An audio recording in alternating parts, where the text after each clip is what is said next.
अस्सलाम वालेकुम। मैं Amjadullah Khan, spokesman MBT.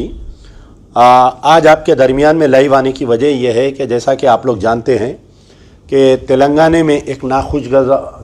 State में एक नाखुशगवार वाक़या पेश आया, जिसमें मोहम्मद खदीर खान 35 साल एक शख्स को जो है पुलिस के टॉर्चर की वजह से 2 दिन कबल उसका इंतकाल हो गया। इशू यह है कि मोहम्मद खदीर खान 35 साल एक शख्स जिसको 3 बच्चे हैं, 2 बेटियां एक बेटा है, मेदक तेलंगाना में एक मेदक इलाके का रहने वाला था। उसको जो है एक चोरी के सस्पेक्ट में मोहम्मद खदीर खान पिछले 4-5 साल से हैदराबाद के एक शहर हुसैनी अलम में रहकर यहाँ पर जो है एक किसी होटल में काम कर रहा था। तो उसको जो है मेदक के एक सब इंस्पेक्टर ऑफ पुलिस जिनका नाम पी राजेश है और 2 कांस्टेबल्स प्रशांत और पवन हैं, और कुछ उसके अंदर है, कोई आईडी पार्टी के कुछ लोग हैं, मेदक से आते हैं यहाँ पर, उसको हुसैनी अलम से उठाते हैं और बग़ैर किसी इत्तला के हुसैनी अलम पुलिस स्टेशन को, जबकि क़ानूनन ये है कि अगर जिसको भी उठाया जा रहा है उसके कंसर्न पुलिस स्टेशन में उसको इत्तला करना चाहिए, लेकिन मेदक पुलिस हुसैनी अलम पुलिस स्टेशन को बगैर इत्तला के इसको उठाकर 29 जनवरी 2023 के दिन इसको लेकर चले गई। 5 दिन तक मेदक पुलिस स्टेशन में रख के उसको इंट्रागेशन करे, 3rd डिग्री दिए, उसको इलेक्ट्रिक के शॉक्स दिए, उसको मुसल चढ़ाए, उसके तलवों को टायर की चप्पल से मारे। ये 5 दिन तक रोज़ाना उसकी अहलिया और उसके बच्चे पुलिस स्टेशन में जाते रहे और उसके कोई बहन भाई है वहाँ पर पुलिस स्टेशन को जाते रहे। वहाँ का जो सर्कल इंस्पेक्टर है उस तक बात गई और वहाँ के डीएसपी तक गई बात। वहाँ के जो सुप्रिटेंडेंट ऑफ पुलिस है रोशनी प्रियादर्शनी आईपीएस है, एक लेडी ऑफिसर है, superintendent of police Medak district. ये तमाम 5 दिन तक इसकी अहलिया और इसका बहन भाई सब कने गए, लेकिन किसी ने इनकी मदद को नहीं आया। जब ये ज़्यादा ज़ख्मी हो गया तो इसको लाके हाउस अरेस्ट करे, इसके घर में रख के बाहर जो है पुलिस में वहाँ पर 1-2-3 दिन तक उसको वहाँ पर रखे और बाहर कुछ जवानों को रखे।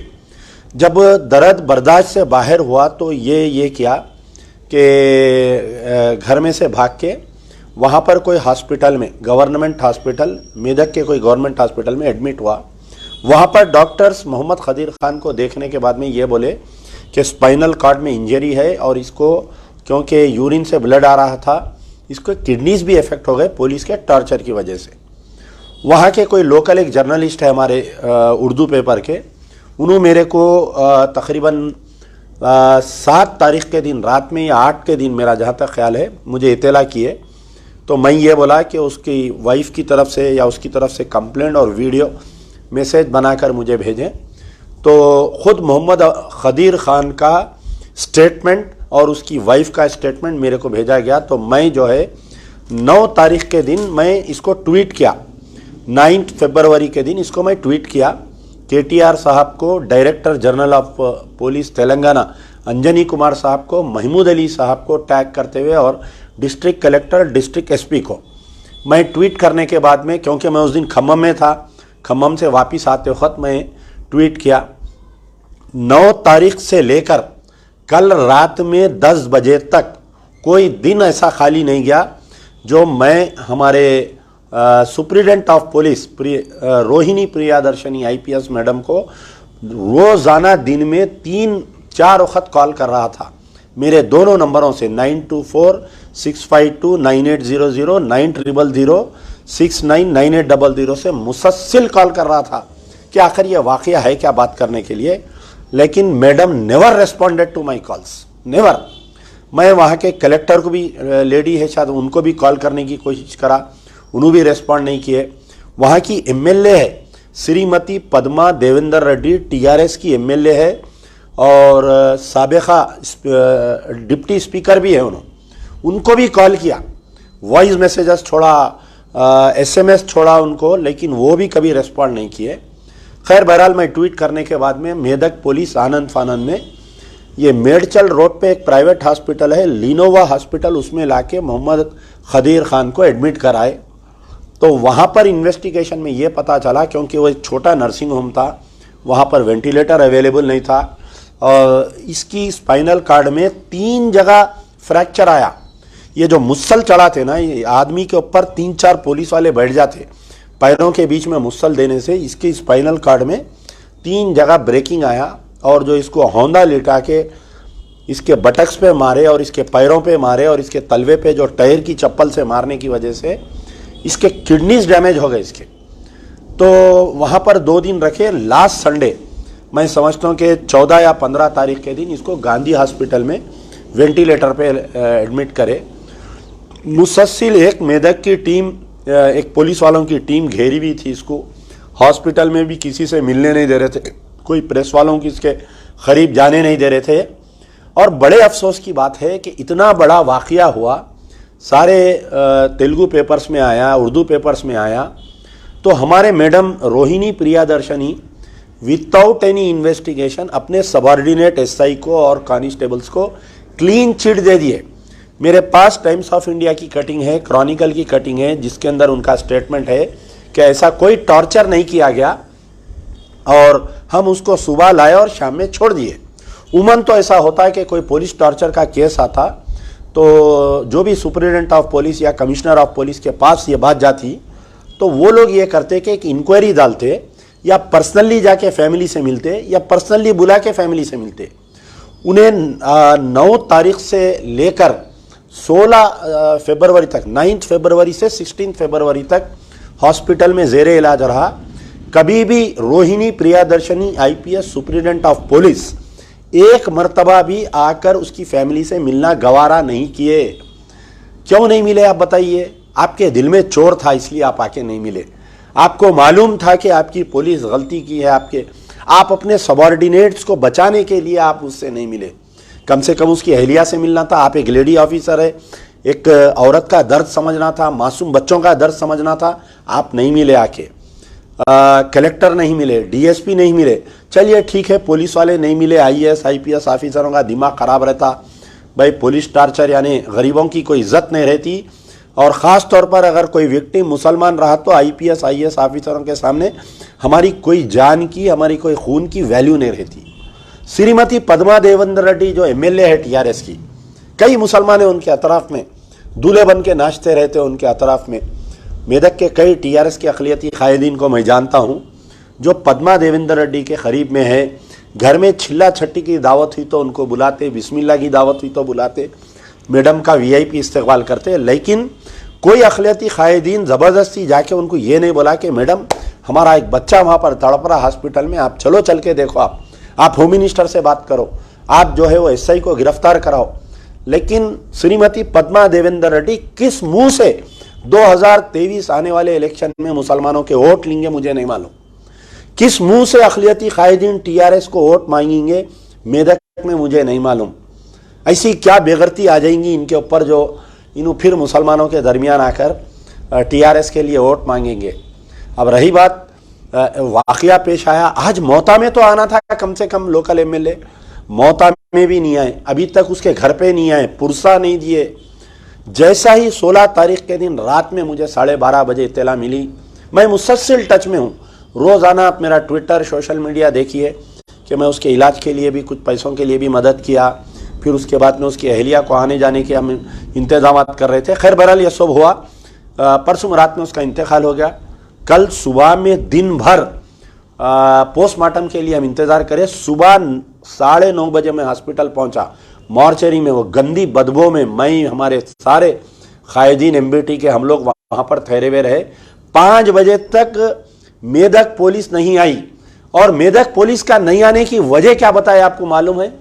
कितनी शर्म की बात है कि एक शख्स मर गया, उसका पोस्टमार्टम के लिए बॉडी है और मेदक की पुलिस की जवाब आ रहा है कि हम चीफ मिनिस्टर केसीआर साहब की बर्थडे के इंतजामात में हैं हम। वाह, कैसी बर्थडे मनाए देखिए आप। चीफ मिनिस्टर साहब मुसलमानों को तोहफा दिए अपनी बर्थडे के दिन। क्या तोहफा दिए? आपके एक नौजवान को कस्टोडियल डेथ करके बर्थडे दिए।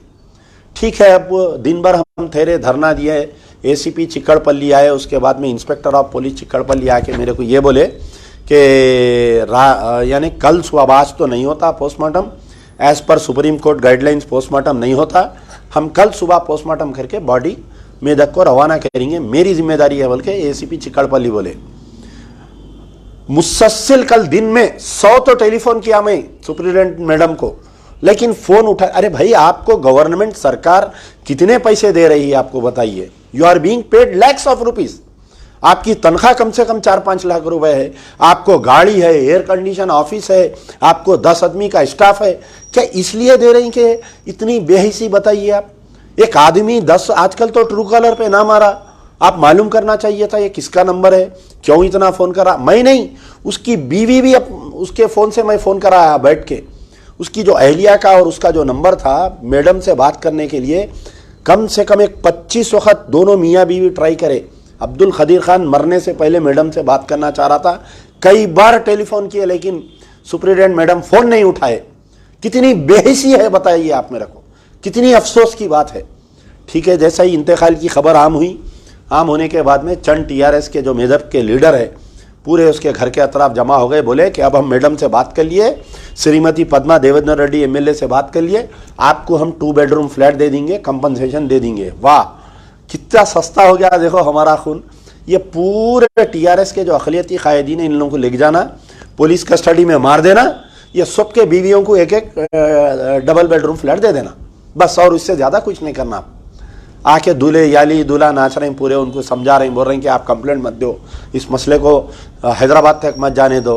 खैर बहरहाल कल रात में क्या हुआ, अब यहाँ से एक साजिश शुरू हुई। देखिए आप साजिश कैसी हुई कि अचानक जो है पिक्चर में कारवान एमएलए आ जाते हैं, कौसर मोहिद्दीन, चिक्कड़पल्ली एसीपी आ गए, मेदक की पुलिस आ गई, रात में 10:30 बजे 11 बजे मार्चरी खुलाई, डॉक्टर्स को बुलाए आनंद फानंद में, जबकि सुप्रीम कोर्ट के गाइडलाइंस है कि रात के अंधेरे में कोई पोस्टमार्टम नहीं करना।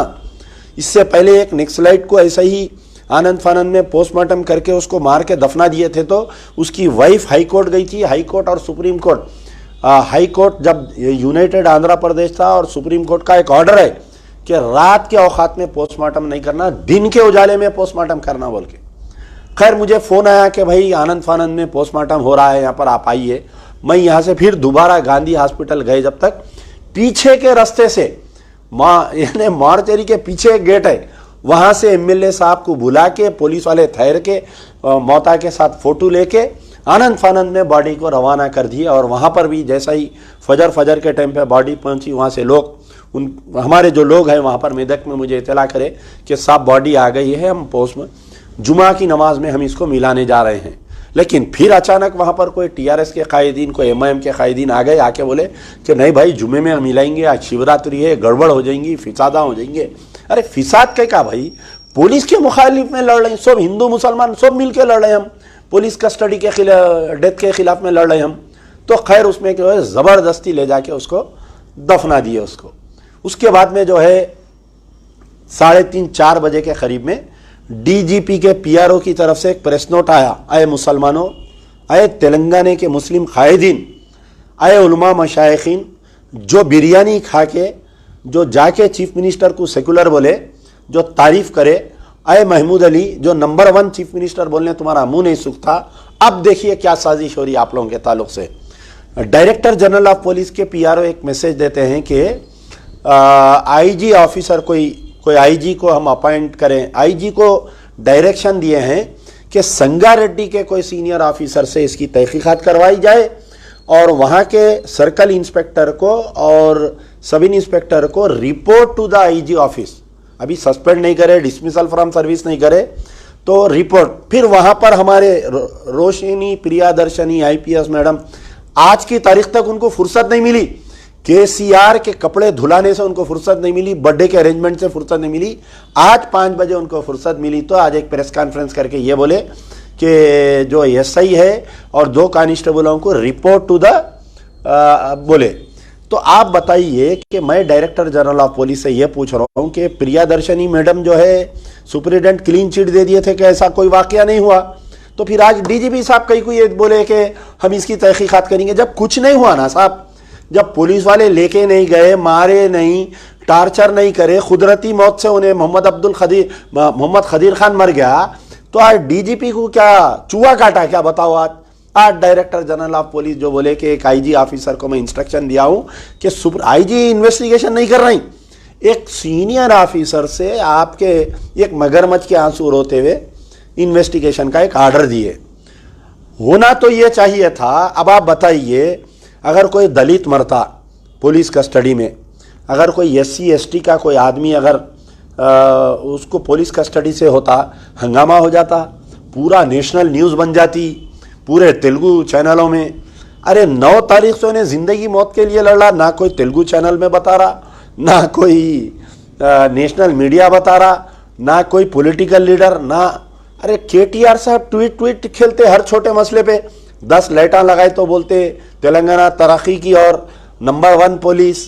हमारे असदुद्दीन ओवैसी साहब ट्वीट खेलते हरियाणा में 2 लोगों को मारे, यकीनन बहुत गलत हरकत हुई हो वहाँ पर, राजस्थान हरियाणा के बॉर्डर पे जो मारे, तो आप जाके वहाँ पर कर रहे हैं। अरे भाई, आपके दामन में, आपकी शेरवानी के अंदर, आपके पैजामे में पुलिस वाले घुस गए अंदर तेलंगाना के, जुडिशल कस्टडी हो गई। यहाँ पर आपके मोहम्मद खदीर खान का इंतकाल हो गया, आपके 7 MLA यानी अली बाबा 40 चोर पूरे गायब है, पूरों के पूरा गायब है। उन्होंने भी रात को आया, आज जाके खाना दे रहे MLA साहब, फोटो ले मियाँ बोल रही।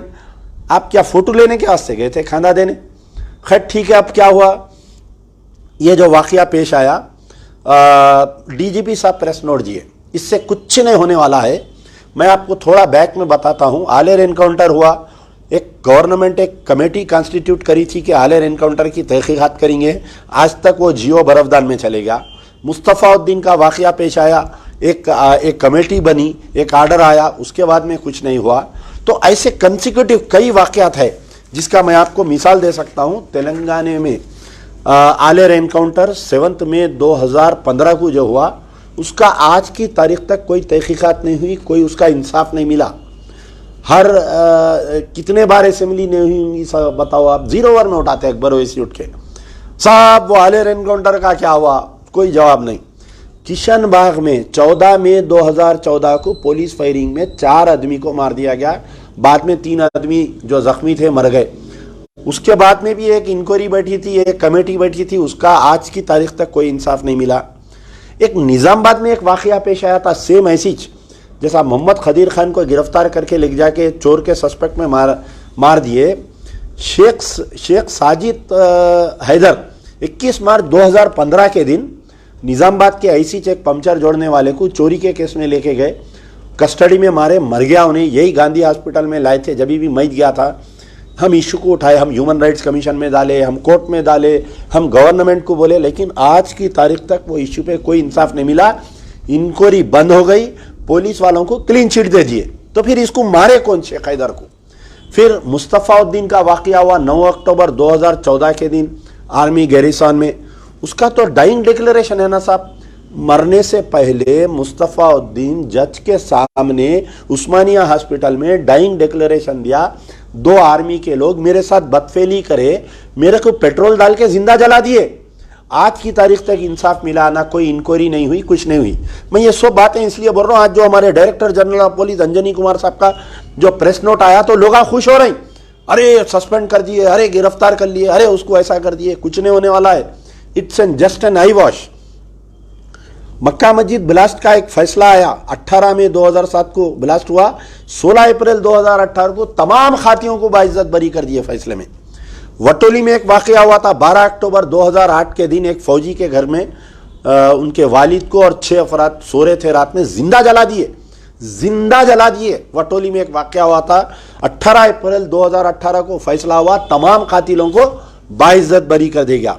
एक आप लोगों को याद होगा, जो एक मुजफ्फरनगर का एक ऐसी कारोबारी था, बिजनेसमैन, उसको वरंगल पुलिस उठा के लेके गई थी। अब्दुल मन्नान जो मुजफ्फरनगर उत्तर प्रदेश का रहने वाला था, फेरी में कपड़े बेचता था, वरंगल पुलिस उसको ऐसे ही शक में कोई चोरी के केस में लेकर गई। 27 अप्रैल 2019 के दिन उसका वाकया पेश आया। उसको जो है कस्टडी में मारे, बाद में हॉस्पिटल में ले गया, उन्हें मर गया। आज की तारीख तक 2019 से वो हम ह्यूमन राइट्स कमीशन में डाले, हाई कोर्ट में, बहरहाल मुख्तलिफ कार्रवाई करें हम, लेकिन कोई उसके अंदर इंसाफ नहीं मिला। तो जो लोग आज खुश हो रहे हैं कि डायरेक्टर जनरल ऑफ पुलिस का जो स्टेटमेंट आया उसके ऊपर बगला मजा रहे हैं, पूरे ऐसा नाच रहे हैं कि डीजीपी साहब ऐसा बोल दिए, डीजीपी साहब का प्रेस नोट ऐसा आ गया। भाई कुछ नहीं होने वाला है, कुछ नहीं होने वाला है। जब तक सिटिंग हाई कोर्ट, अगर तुम में दम है, ये तमाम जो बगला बजा रहे हैं ना, उनके कायदीन को मैं ये बोल रहा हूँ, असदुद्दीन ओवैसी क्यों खामोश है, पहले सवाल करो। तमाम मजलिस के अराकीन से मेरी गुजारिश है, मजलिस के चाहने वालों से मेरी गुजारिश है, असदुद्दीन ओवैसी क्यों खामोश है, उनका ट्विटर पे क्यों कंडेम नहीं करे इसको। मोहम्मद खदीर खान के वाक़े को असदुद्दीन ओवैसी क्यों नहीं करे। अरे आरएस परवीन जो रिटायर्ड आईपीएस ऑफिसर, बीएसपी का जो चीफ है तेलंगाना का, इतना सख्त ट्वीट किया है, उन्हें बोला कि भाई मुसलमानों का खून इतना सस्ता हो गया तेलंगाना में। कविता को जो हजारों करोड़ के स्कैंडल में केटीआर है, कविता है, उन लोगों के खिलाफ में पुलिस वाले लेके जाके 3rd डिग्री क्यों नहीं करते। बल्कि एक गैर मुस्लिम, एक दलित जो आरएस परवीन कुमार बीएसपी का जो चीफ है, retired police officer, retired IPS officer, उन्हें ट्वीट कर रहा। और हमारे असदुद्दीन ओवैसी खामोश है, केटीआर साहब खामोश है, असदुद्दीन ओवैसी खामोश है। वो बेचारे हमारे leader of the opposition Akbaruddin Owaisi तो लापता रहते। उन्होंने कब आते मालूम, इलेक्शन में आते, वो भी बाबानगर के जलसे में आके धुआंधार तकरीर, हला देता हूँ, मार देता हूँ, चीर देता हूँ, फाड़ देता हूँ, हुकूमत बना देता हूँ, तख्त पे लिटा देता हूँ, और हमारे लोग जिंदाबाद मुर्दाबाद शुरू कर देते। खदीर को भूल जाते, अब्दुल मन्नान को भूल जाते, वटोली के शहीदों को भूल जाते, मक्का मस्जिद के शहीदों को भूल जाते, मुस्तफ़ाउद्दीन को भूल जाते, शेख साजिद हैदर को भूल जाते, किशन बाग में मरे सो वालों को भूल जाते, आलेर एनकाउंटर वालों को भूल जाते। हम निकल जाते दौरे पे, फिर जीतेगा भाई जीतेगा, बड़ा गोश्त खाएंगे, अकबर भाई को जिताएंगे, असद भाई को जिताएंगे, हमारा नारा। अब ये जितने उलमा मशाइखीन, ये दानिश्वर अपने आप को जो बोलते, ख़ास तौर पे अब देखिए आप हमारे जमात इस्लामी के हामिद मोहम्मद खान साहब है, फौरी आ जाते शेरवानी पहन के, बेचारे केसीआर की तारीफ करना है, तायद करना है तो 2 मिनट में आ जाते। कहाँ पर है भाई, 16 को बच्चा 9 तारीख के दिन उसको गिरफ्तार करे, उर्दू अखबारात में आया। आप बेहतरीन तेलुगु बात करते, तेलुगु अखबारात में आया। क्या जमात इस्लामी से, क्या एसआईओ की तरफ से मोहम्मद खदीर खान के मामले में कोई आज तक एक डिसेंट नोट आया क्या बताओ, कोई कंडेम आया क्या बताओ, कोई जाके दवाखाने को देखे क्या बताओ, कोई जाके होम मिनिस्टर से मिले क्या बताओ। हामिद मोहम्मद खान साहब खामोश है, पूरी जमात इस्लामी खामोश है। जो उलमा मशाइखीन जाके 2018 में 2019 में बिरयानी खा के चीफ मिनिस्टर को सेकुलर बोले थे, जो तायद करे थे, वो कहाँ हैं बताओ आप। पूरे गैब है, इन मास पूरे गैब है। अब जो मजलिस इत्तेहादुल मुस्लिमीन वाले, मैं मरते दम तक, परसों बोल रही निजामाबाद की तकरीर में बोले, मैं मरते दम तक केसीआर की तायद करूंगा। परसों उनके भाई गलती से मुंह से स्लिप हो गया, 50 सीट लड़ाता हूँ। दूसरे दिन डर के जल्दी प्रेस कॉन्फ्रेंस बुला के बड़े भाई बयान दे दिए कि नहीं हम नहीं लड़ें 50 सीट, तोबा तोबा तोबा बोले उन्होंने। तो बोले कि नहीं केसीआर बहुत अच्छे है, मैं मरते दम तक केसीआर के साथ रहूंगा। सेक्रेटेरिएट जो है ताजमहल से बेहतरीन बनाए बोले। अरे भाई सेक्रेटेरिएट ताजमहल से बेहतरीन बनाए, आपकी खबर भी बेहतरीन बना दे रही ना मुसलमानों की। मस्जिदां तोड़ दे रही केसीआर साहब, आशुर खाने तोड़ दे रही, लिख जाके जुडिशल कस्टडी में आलेर में इनकाउंटर में मुसलमानों को मार दे रही, किशन बाग में मुसलमानों को मार दे रही, पुलिस वाले निजामाबाद में शेख हैदर को मार दिए, मुस्तफ़ाउद्दीन को आर्मी वाले मार दे रही, मक्का मस्जिद बिलास के खातिला बाइज्जत बरा हो जा रही, वटोली के खातिला बाइज्जत बरी हो जा रही, अब्दुल मन्नान मुजफ्फर वाले को वरंगल पुलिस लेके जाके कस्टडी में मार दिए, मोहम्मद अब्दुल खदीर को भी मार दिए। आप बोलो कि बेहतरीन सीएम है बोलो, मगर आपकी बेहतरीन खबर बना दे रहे हैं केसीआर साहब मुसलमानों की। तो अब हमको करना क्या चाहिए आप बताइए। आप अब आज जो है आप बोलेंगे कि भाई चलो ठीक है मजलिस बुरी है, काम नहीं कर रहे वो लोग, टीआरएस वाले बुरे। अच्छा और एक बात, रेवंत रेड्डी कहाँ ही है बताओ आप, ये चूहा कहाँ है नहीं दिख रहा। ये छोटे मोटे मसलों पे कांग्रेस वाले ट्वीट खेलते उन लगा भी। शमशाबाद में मस्जिद गिरी, रेवंत रेड्डी कंडम नहीं करे। राजा सिंह जो है सरकार की शान में गुस्ताखी करे, रेवंत रेड्डी ट्वीट नहीं करे, कोई कंडम नहीं करे। आपके ये मोहम्मद खदीर खान का वाकया पेश आया, ये दोनों गायब है, रेवंत रेड्डी और मोहम्मद अली शब्बीर कहाँ गायब है भाई। क्या सूरत से रेवंत रेड्डी को मुसलमाना एक्सेप्ट करना एज ए कांग्रेस लीडर। क्या रेवंत रेड्डी के भी पैंट में अंदर चड्डी है क्या। साबिका रिकॉर्ड तो है इनू एबीवीपी के है बोल के, he was student union leader में इनू एबीवीपी के है। तो क्या कांग्रेस के मुस्लिम कायदीन जाके रेवंत रेड्डी को क्यों नहीं बोल रहे साहब ये बैगन का पदयात्रा बंद करो 1-2 घंटे के वास्ते? चलो दूर नहीं है ना, कहाँ है वो?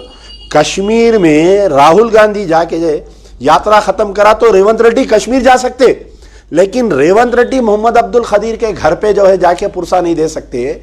इनके साबिका में रिसेंटली जो इनकी जो असेंबली कॉन्स्टिट्यूंसी है कोडाड़ में, वहाँ पर जो परगी के आगे जो कॉन्स्टिट्यूंसी आती कोड़ंगल में जो है एक मुस्लिम बच्चे को बदफेली करके कोई गैर मुस्लिम जो हॉस्टल के बच्चे हैं उसको मार दिए। बाद में उसकी थैले में से लाश निकली। जहां के इन्होंने एमएलए थे 10 साल रेवंत रेड्डी, आज की तारीख तक वो बच्चे के बारे में कोई कंडम नहीं करे, उसके घर को नहीं गए। तो क्या कांग्रेस के अखिलती कायदीन नहीं पूछ सकते? दम नहीं है आप लोगों में जाके रेवंत रेड्डी को पूछने की? शाला पिनाते, फूला देते, बर्थडे मनाते, वो करते, क्यों नहीं पूछ रहे भाई कांग्रेस के मुसलमान लीडर? बताओ, वो चूहे का गल्ला पकड़ के बोलो अरे कहाँ है तू, इधर बोल के बुला के उसको पूछो कि क्या मोहम्मद अब्दुल खदीर मुसलमान नहीं था? क्या उस पर जुल्म हुआ नहीं हुआ? क्या खाली गैर मुसलमानों पे जुल्म हुआ तो तुम आवाज देते? तो कई के आप अपने आप को future chief minister of Telangana बोल रही, तो आप कोई मुसलमानों के इश्यू पे जब से आप पीसीसी के सदर बने सरकार आप मुंह नहीं खोलते, कोई मुसलमान इश्यू पे नहीं बोलते रेवंत रेड्डी, कोई नहीं बोलते। आप बताओ, मैं चैलेंज कर रहा हूं, कोई है तो मेरे को व्हाट्सअप करो मेरे नंबर पे, साहब फलाने मुस्लिम इश्यू पे रेवंत रेड्डी मुंह खोले बोल के बोलो। नहीं बोलते, कहीं को नहीं बोलते। हिंदू वोट मार खाते, मेजॉरिटी वोट मार खाते हमारे, हम इसलिए मुसलमानों के इश्यू पे नहीं बोलते। हम केसीआर साहब बोले कि भाई 2-4 मुसलमान लीडरों को खरीद लो, उनको कुछ वक्फ के जायदाद फेंक दो, खत्म, पूरी कौम उनके पीछे आती। पाइट पेपर की स्टोरी जैसा पुंगी बजाते, पूरे चूहे उसके पीछे जाते, हमारे लोग हम पूरे पीछे जाते। हमारा मुतालबा है, अब हमको करना क्या चाहिए? मुसलमानों में कई वकला है, मैं कई वकीलों से सुबह से बात कर रहा हूँ कि भाई मोहम्मद अब्दुल खदीर के मामले में हम क्या मदद कर सकते हैं, हम कौन से कोर्ट को जा सकते हैं, हाई कोर्ट में उमन कैसा होता है। लोग बोल रहे हैं कि भाई आप हाई कोर्ट जाइए, आप हाई कोर्ट जाइए। हाई कोर्ट में भी कुछ ऐसे वाकयात पेश आते हैं कि इनको इंसाफ नहीं मिलता। आप देखिए आलेर एनकाउंटर और शेषाचलम में एनकाउंटर हुआ था। आंध्र प्रदेश में एक शेषाचलम का जंगल है जहां पर तकरीबन 38 लोगों को स्मगलर बोल के गोलियां मार दिए थे। उसका फैसला आ गया, उसमें खाती पुलिस ऑफिसरों के खिलाफ में जजमेंट आ गया, लेकिन हमारा मसला अभी तक झुका तू है। हमारा केस नंबर पे ही नहीं आता हाई कोर्ट में, हम लाख पैरवी कर लो नंबर पे नहीं आता।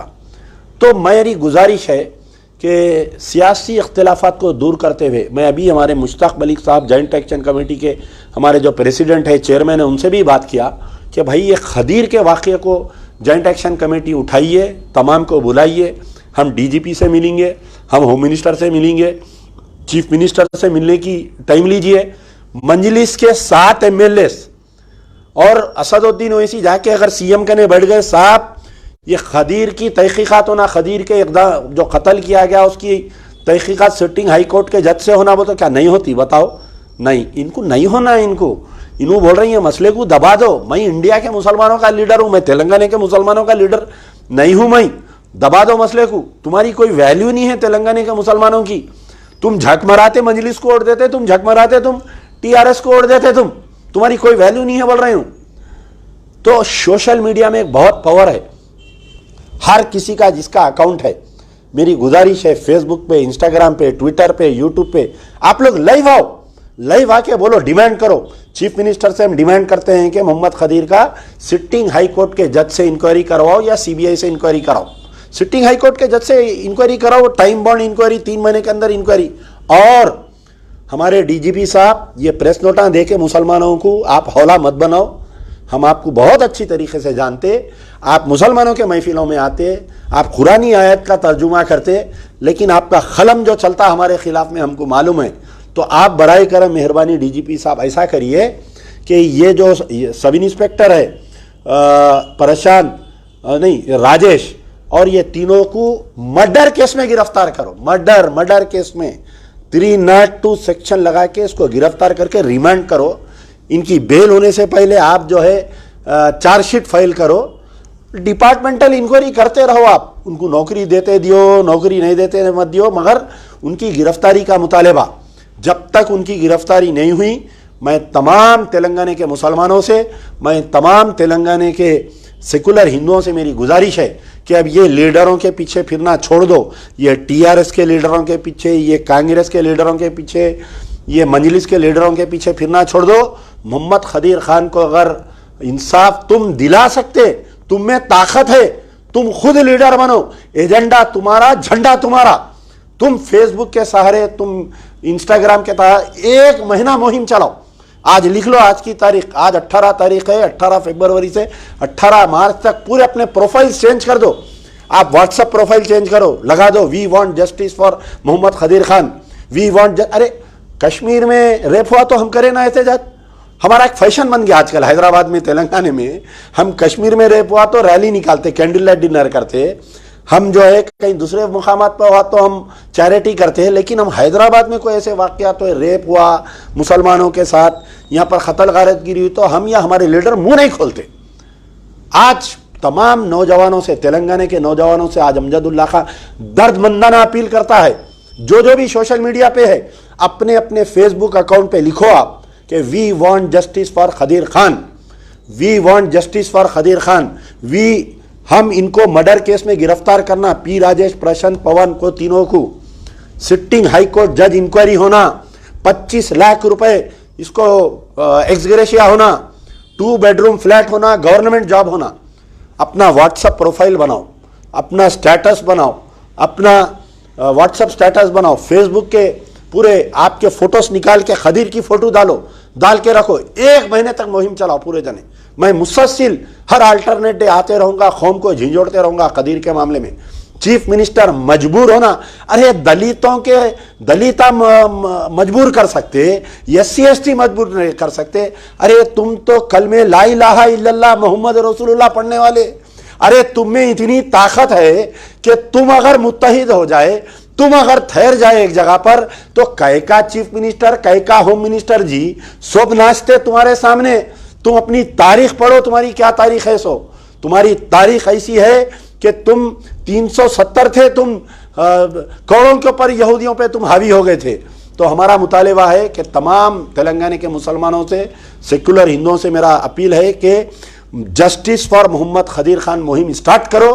सोशल मीडिया पे जहां पर हो सकता महफिलों में बात करो, जुमे में बात करो, जहां पर भी मिलते। और हर पूरे तेलंगाना के मुसलमानों से मेरी अपील है, कंसर्न तुम्हारा MLA, TRS का मिनिस्टर है, जाओ जाके मिलो। और एक नाम मेरे को याद नहीं आ रहा था, जब से अभी याद आया, Harish Rao, mister Harish Rao, where are you? तुम तो मेदक इंचार्ज है ना तुम। ये पद्मा देवेंद्र रेड्डी MLA तुम्हारे कोठे में, उसको MLA में मिले सो है, वाई आर यू साइलेंट? क्या तुम खाली जो है बाई इलेक्शनों में इंचार्ज बनते, पैसे बांटते आके? तुम मोहम्मद खदीर खान के बारे में क्यों नहीं बोल रहे तुम? तो बहरहाल गुजारिश है, बहुत तड़प, यानी परसुम वाकया मालूम हुआ जब से 1 मिनट मेरे को चैन नहीं है, कि बहुत गुस्सा है मुझे, कि लेकिन क्या कर सकते, हमारे हाथ पैर बंधे हुए हैं। इंशाल्लाह आने वाले दिनों में जब पावर आएगा MBT में, तो ऐसे वाकयात नहीं पेश आएंगे। लेकिन सोशल मीडिया की ताकत को इस्तेमाल करो। दर्दमंदाना अपील कर रहा हूं तमाम से, मोहम्मद खदीर, जस्टिस फॉर मोहम्मद खदीर मुहिम चालू करो। Candle light dinner, candle light march करो, पूरे डिस्ट्रिक्टों के हेडक्वार्टरों पे, पूरे डिस्ट्रिक्टों के कलेक्टर्स को जाके मेमोरेंडम दियो, पूरे डिस्ट्रिक्ट के SPs को मेमोरेंडम दियो। मैं अभी हमारे निजामाबाद, भैंसा, बोधन, आदिलाबाद पूरे MBT के लोगों को बोला हूं कि कल या परसों जब भी आपका वर्किंग डे रहेगा, हर कलेक्टर जो है वो लोग मंडे के दिन वो लगाते, प्रजावाणी लगाते। पूरे मुसलमान जाओ, इर्रेस्पेक्टिव आप कांग्रेस के रहो, TRS के रहो, सब रहो। मस्जिद के कमेटियों से मेरी अपील है, तमाम तेलंगाना के मस्जिद के कमेटियों से अपील है, दर्दमंदाना अपील है कि उठो। अगर आप नहीं उठेंगे तो कल तुम्हारा भाई या बेटा मोहम्मद खदीर बनेगा, शेख हैदर बनेगा, अब्दुल मन्नान बनेगा। ये तेलंगाना के KCR को मजा बताओ कि मुसलमानों में आज भी हम एक है, हम खदीर के लिए उठ खड़े हैं। आज कोई सुनने वाले नहीं है। जब तक तीनों को मर्डर केस में अरेस्ट नहीं करेंगे, जब तक वो सुप्रीडेंट मैडम को सस्पेंड नहीं करेंगे, तेलंगाना का मुसलमान खामोश नहीं बैठेगा। यार जिंदा सोबत बाकी।